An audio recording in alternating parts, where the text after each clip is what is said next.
kahit saan. Kahit ako'y makasalanan, ako'y kanyang minamahal. Kay dami man ng kamalian, ako'y kanyang pinagbibigyan.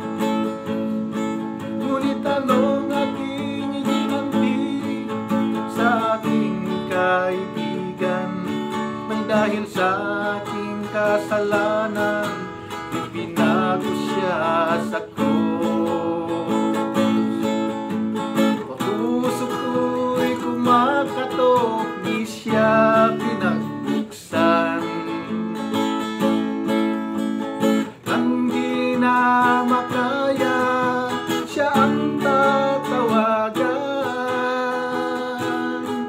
Patuloy ang aking paghanap, wala akong kasiyahan.